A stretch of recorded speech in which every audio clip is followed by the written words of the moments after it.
Residents living near the Canyon Ferry Reservoir say they don't like a Bureau of Reclamation decision to name some campsites with racially insensitive names. Their complaints coming up. And when is a parade not a parade? When it's a freedom drive. We'll explain to you how Laurel took that on in just a minute. There you go. Very cool. 6:30 now. We're back here on our Monday edition of Montana This Morning. Caitlin Corbett, Shelley and Matt Elwell. Beautiful weekend for a parade. Beautiful weekend for fireworks. Camping, you name it. I had an observation on Thursday. I had to go do something with where I store my boat, and I was looking.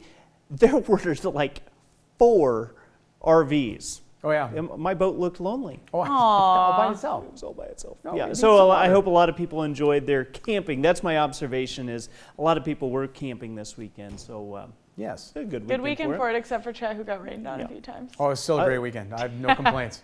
No complaints. It wasn't because he wasn't warned adequately. Didn't rain that long. He wasn't warned by our weatherman. Temperatures into the 40s and 50s this morning. Really a pretty quiet start to the day. There is an isolated chance of a shower as you head into the afternoon. I think most areas stay dry, but we may have a brief pop-up shower or thunderstorm for the mid-afternoon or early evening. Pretty nice morning. A light breeze for the afternoon. Slim storm chance as you get into the afternoon, early evening for most of the area.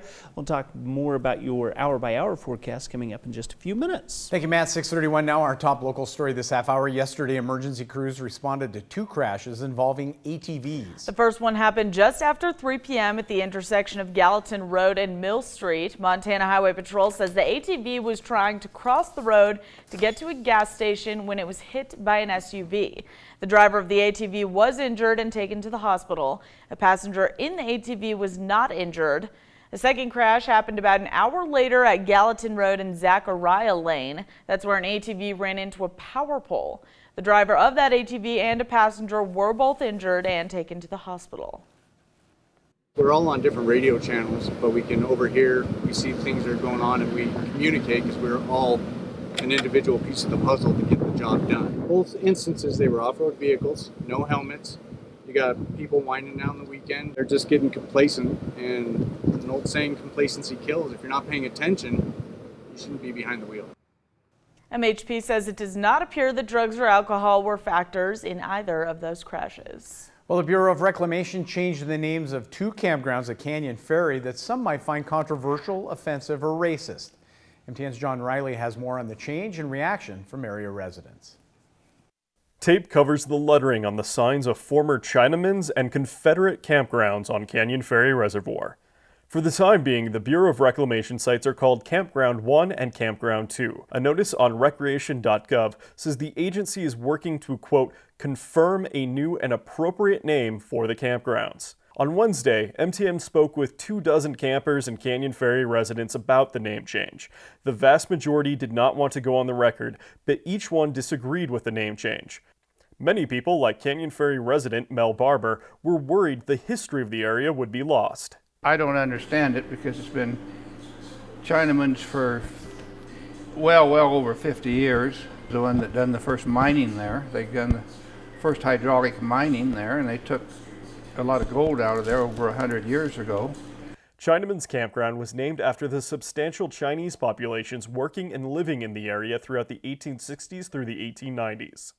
In 1864, a group of former Confederate soldiers found gold in the Big Belt Mountains by present-day Canyon Ferry. The area became known as Confederate Gulch, and the campground was named for the area. People we spoke to also expressed frustration with the government not asking the residents their thoughts on the matter, and hope they can be involved in the new names for the campgrounds. Well, I think if they're changing the name, the people should be able to vote on it and name it themselves what they feel comfortable with, not with what the government tells us we have to live with.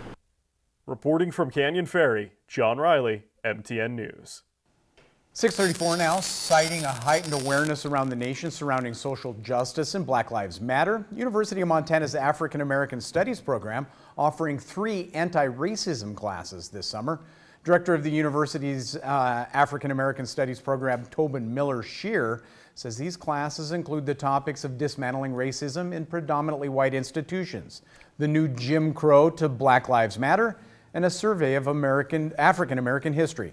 All 3 online courses are open for any Montana University System student, and Shear says they're filling up fast.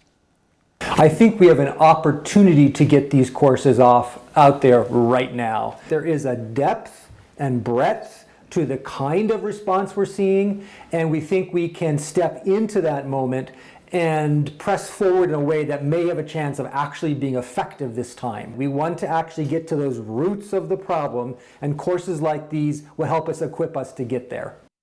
Now, Shear says the department is encouraged by the response and grateful they can be helpful at this moment in our nation's history. The Helena Women's Leadership Network hosted a medical herb hike yesterday. Dr. Liz Caven is a licensed naturopathic doctor in Helena. She led the group on over a mile hike with stops to describe the health benefits of certain plants, or as she describes, allies in the wilderness. I consider them our allies. They can help us when we're in need, and we can use them as medicine when we're out in the wilderness, but we need to respect the nature. The Women's Leadership Network puts on these social gatherings with different activities to learn from other women and empower each other. Well, with the traditional 4th of July parade canceled in Laurel, a different group banded together to still celebrate Independence Day on Saturday. Around 200 vehicles sporting red, white, and blue cruised the streets in the Laurel Freedom Drive. MTN's Mitch Laggy has the story. On any other 4th of July, the streets of Laurel would be packed with onlookers, waving to the parade organized by the Laurel Chamber of Commerce. This year, a group of locals under the name Yellowstone County American Patriots organized their own parade to celebrate American independence. Everybody's pumped up for America and liberty and the 4th of July, so it was a great deal. Parade floats were asked to abide by the usual traffic rules because law enforcement wasn't blocking off the streets. The route was more empty than usual this year, but people still turned out to take in the sights and sounds. Christy Eaton and her family own a home on the parade route. And we love it. It's packed, always busy, and this year we were very, very sad that there was not going to be a parade. So we were surprised when we saw the drive-by parade. For the organizers, it was important to carry on the tradition of Independence Day celebrations despite COVID-19. That's what we're here to do, is to continue those traditions. Regardless of things that are going on, we need to take a stand and continue to show people that America is great. It's worth fighting for. Our founding fathers and their families sacrificed so much, and now our military continue to fight for us and their families in keeping our freedom, and it is up to American citizens to take a stand and continue to honor that and fight for it and keep our liberties. Miller and Olson both formed the Montana Shrugged Tea Party in 2009. Olson says the drive served to celebrate veterans, police officers, and the documents that helped form the United States of America.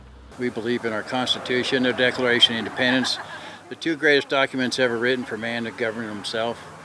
So we do this passionately. We don't get paid to do this, but it's just something we think people got to do and understand and move forward on. In Laurel, Mitch Laggy, MTN News.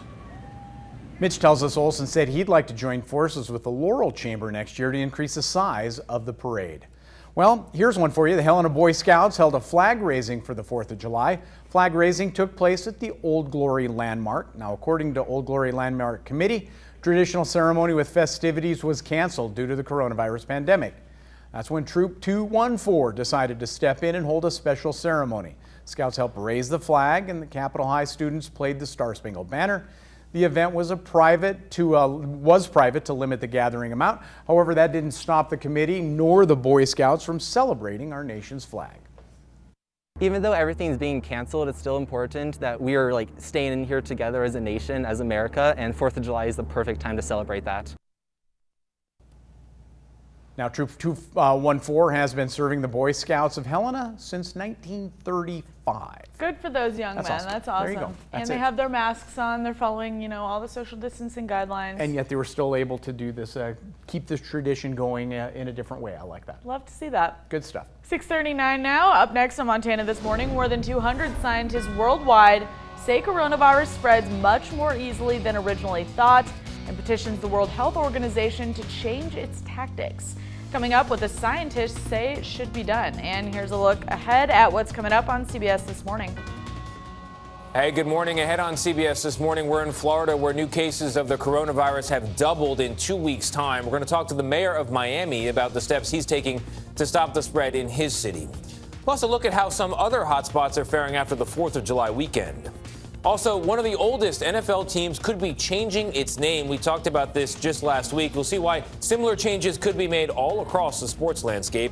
And Italy, it's making a comeback after being hard hit by the pandemic.